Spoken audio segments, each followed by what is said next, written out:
कैसे हैं आप सब। मैं हूं रश्मि और आप सबका वेलकम है आपके अपने चैनल द फाइनेंस गुरु में, जहां पर हम फाइनेंस रिलेटेड टॉपिक्स को अंडरस्टैंड करते हैं बहुत ही इजी वे में।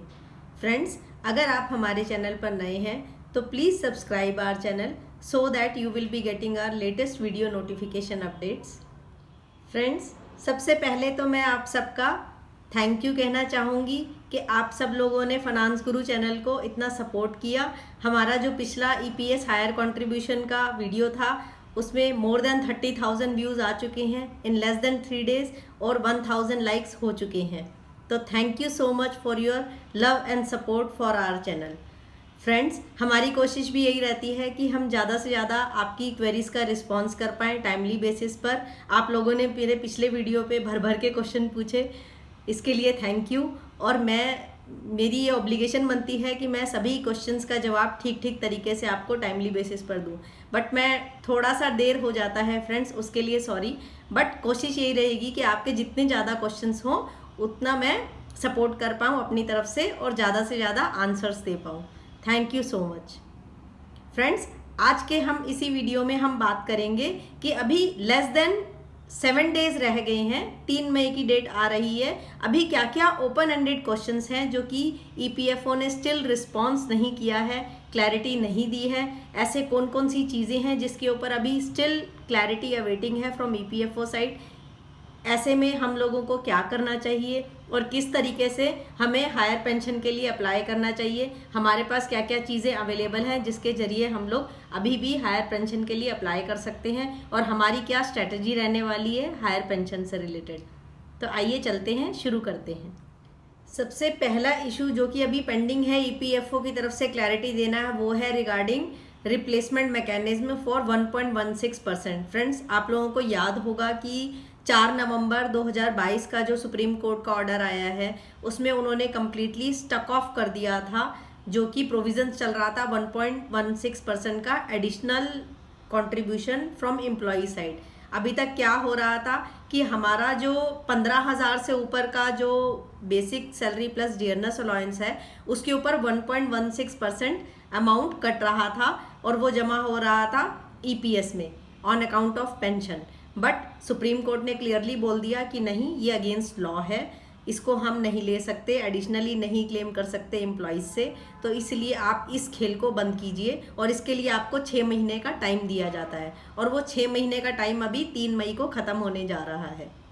6 महीने तक हालांकि ये कंटिन्यूसली चल रहा था, बट 3 मई के बाद से इसको कैसे करेंगे और रिप्लेसमेंट मैकेनिज्म क्या रहने वाला है, किस तरीके से चलने वाला है, क्योंकि ये अमाउंट तो जो एडिशनली कट चुका है वो एम्प्लॉइज़ को वापस जाएगा या फिर उनके पेंशन में एडजस्ट होगा। तो वो किस तरीके से चलने वाला है वो ईपीएफओ ने क्लैरिटी देनी है। फॉर एग्जांपल, मान लीजिए कि अगर आपकी मंथली सैलरी 20,000 रुपये है तो जो वेज लिमिट है वो 15,000 की, आप सबको मालूम ही है। तो इसके बियॉन्ड हो गया 5,000, तो 5,000 का 1.16% होता है फ्रेंड्स 58 रुपीज़। तो ये 58 रुपीज़ एडिशनली आपकी सैलरी से कट के आपके ईपीएस में कंट्रीब्यूट होते हुए चल रहे थे, पेंशन में कंट्रीब्यूट होते हुए चल रहे थे, जो कि सुप्रीम कोर्ट ने क्लियरली मना कर दिया है कि इसको अब नहीं एडिशनली क्लेम किया जा सकता एम्प्लॉइज से। तो अब ईपीएफओ को नई स्ट्रेटजी लेकर के आनी पड़ेगी, क्योंकि 3 मई 2023 के बाद से ये लोग इतना एडिशनल अमाउंट अब नहीं काट पाएंगे। तो नंबर 1 ये क्लैरिटी कि इसका रिप्लेसमेंट मैकेनिज्म क्या होने वाला है, अभी ईपीएफओ की तरफ से ये गाइडलाइंस आनी बाकी है। सेकंड जो मेजर इशू है वो ईपीएफओ ने अभी तक क्लैरिफाई नहीं किया है कि कैसे वो केरला हाई कोर्ट के ऑर्डर को इम्प्लीमेंट करेंगे। जैसे कि आपको याद होगा कि 12 अप्रैल को अभी रिसेंटली ही केरला हाई कोर्ट ने ये डायरेक्शन दी है ईपीएफओ को कि आप 10 दिन के अंदर अंदर इंतज़ाम करिए कि भाई ऑनलाइन फैसिलिटी में बिना प्रूफ के भी हमारे एम्प्लॉयज़ जो हैं वो अप्लाई कर सकते हैं हायर पेंशन के लिए। बट अभी तक ईपीएफओ ने ऑफिशियली कोई ऐसी क्लैरिफिकेशन नहीं दी है। हाँ, एक स्टेटमेंट जरूर दी थी कि जिसमें उन्होंने बोला था कि विदाउट प्रूफ आप लोग जमा कर पाएंगे अपनी ऑनलाइन एप्लीकेशन। हाई कोर्ट ने तो यहाँ तक बताया था कि अगर आप 10 दिन के अंदर फैसिलिटेट नहीं करते एम्प्लॉयज़ को बिना प्रूफ के सबमिशन, तो फिर आपको फिजिकल फॉर्म में एक्सेप्टेंस करनी चाहिए एप्लीकेशंस की, हार्ड कॉपी फॉर्म में जिसको हम बोलते हैं। बट ईपीएफओ ने अभी तक इस बारे में कोई भी क्लैरिटी नहीं दी है। आपको मालूम होगा कि पहले ईपीएफओ ये कह रहा था कि नहीं, आपको प्रूफ लगाने कंपलसरी हैं, मैंडेटरी हैं। प्रूफ कौन से? जैसे कि आपको ईपीएफ कमिश्नर की अप्रूवल लेकर के आनी पड़ेगी कि अगर आपने पास्ट में हायर कंट्रीब्यूट किया था आपने ईपीएफ में, अगर आपकी सैलरी वेज सीलिंग लिमिट से बियॉन्ड जा रही थी तो फिर आपको ईपीएफ कमिश्नर का अप्रूवल लेना पड़ेगा और आपको पास्ट में वो लेटर अप्लाई करना चाहिए था और वो लेकर के आना चाहिए और एज अ प्रूफ आपको ये कॉपी लगानी चाहिए। बट प्रैक्टिकली आपको मालूम ही है, शायद ही कोई एम्प्लॉयर रहे होंगे जिन्होंने ईपीएफ कमिश्नर का अप्रूवल लिया होगा पास्ट में, और ये बात ईपीएफओ को अच्छे से मालूम थी और सब कुछ ठीक ठाक चल भी रहा था पहले। बट पता नहीं क्यों इंटेंशनली या अनइंटेंशनली उन्होंने प्रूफ मांगे, जो कि केरला हाई कोर्ट ने ऑर्डर डायरेक्टली रिजेक्ट कर दिया, ये कहते हुए कि किसी भी प्रूफ को नहीं लगाना चाहिए, ऐसा कोई प्रूफ नहीं चाहिए रहेगा। ईपीएफ कमिश्नर का अप्रूवल वगैरह अब बिल्कुल भी नहीं चाहिए। बट ईपीएफओ ने अभी तक क्लैरिटी नहीं दी है इस मामले में कि अब वो एप्लीकेशंस को किस तरीके से प्रोसेस करेंगे और कौन से एविडेंसेस चाहिए होंगे कि जिससे ये सिद्ध हो सकेगा कि एम्प्लॉई की सैलरी जो है वेज सीलिंग लिमिट से बियॉन्ड थी और उनका कंट्रीब्यूशन अकॉर्डिंगली जा रहा था। थर्डली जो मेजर इशू मैं समझती हूँ वो है कि कंप्यूटेशन ऑफ पेंशन का, कि अमाउंट ड्यूज किस तरीके से निकाले जाएंगे, कैलकुलेशन कैसे परफॉर्म होगी ईपीएफओ के द्वारा, ये अभी क्लैरिटी आनी बाकी है। क्योंकि आपको मालूम ही है कि अगर हम आज हायर पेंशन के लिए अप्लाई करते हैं तो ये कैलकुलेशन बैक डेटेड परफॉर्म होने वाली है। जितना भी हमें पास्ट में पीएफ का इंटरेस्ट मिला था वो वापस होगा और फिर से स्टार्टिंग से लेकर के अब तक का पेंशन और पीएफ कैलकुलेट किया जाएगा और अमाउंट एडजस्टमेंट्स परफॉर्म की जाएंगी। तो ये किस तरीके से रहने वाला है, ईपीएफओ ने इसके बारे में अभी क्लैरिटी बिल्कुल भी नहीं दी है। फोर्थली फ्रेंड्स, मैं ये समझती हूँ कि ईपीएफओ ने अभी क्लैरिटी नहीं दी है और उनको इस बारे में क्लैरिटी ज़रूर देना चाहिए कि अगर कोई पर्सन हायर पेंशन के लिए अप्लाई करते हैं और बाद में पता चलता है कि उनको कुछ ज़्यादा ही अमाउंट अपनी जेब से जमा कराना पड़ेगा क्योंकि उन्होंने पेंशन का ज़्यादा पैसा ले रखा था पहले ही, ऑलरेडी वो विड्रॉ कर चुके थे पेंशन मनी और अब उनको अपनी जेब से भरपाई करनी पड़ेगी इस बारे में, तो क्या वो हायर पेंशन जो उन्होंने अप्लाई किया था इस एप्लीकेशन में, जॉइंट एप्लीकेशन फॉर्म में, क्या उस स्कीम से अब वो ऑप्ट आउट कर सकते हैं? तो इस बारे में अभी ईपीएफओ की तरफ से कोई क्लैरिटी नहीं आई है।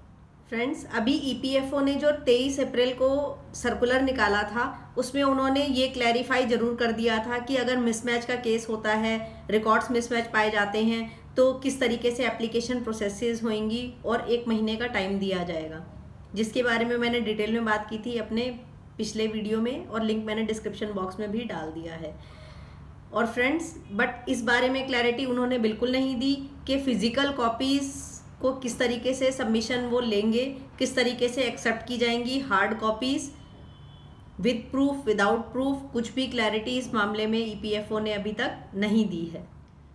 फ्रेंड्स, 12 अप्रैल को केरला हाई कोर्ट ने क्लियरली बताया था कि कोई प्रूफ की ज़रूरत नहीं है, ईपीएफ कमिश्नर के किसी भी अप्रूवल की पास्ट में कोई भी आवश्यकता नहीं है और किसी तरीके का प्रूफ नहीं दिया जाएगा।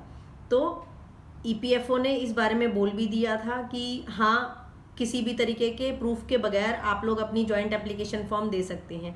तो यहाँ पर एक बड़ा क्वेश्चन ये आता है कि अगर पास्ट में अगर कोई एम्प्लॉयर नहीं है या फिर वो कंपनी बंद हो गई या एम्प्लॉयर का बिजनेस बंद हो गया तो ऐसी स्थिति में एम्प्लॉयज़ क्या करेंगे, इस बारे में कोई क्लैरिटी अभी तक नहीं आई है, क्लैरिटी अभी नहीं दी गई है।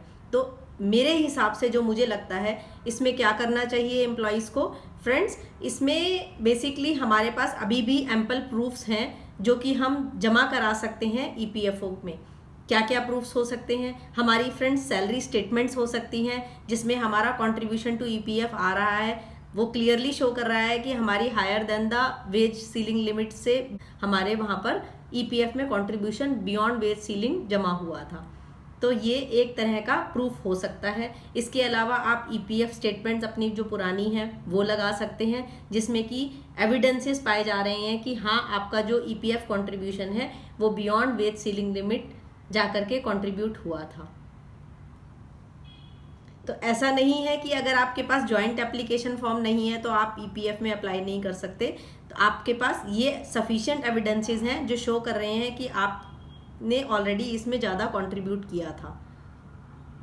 हाँ, अगर एम्प्लॉयर अवेलेबल है, कंपनी चल रही है, तो आपको जॉइंट एप्लीकेशन के साथ ही जाना चाहिए।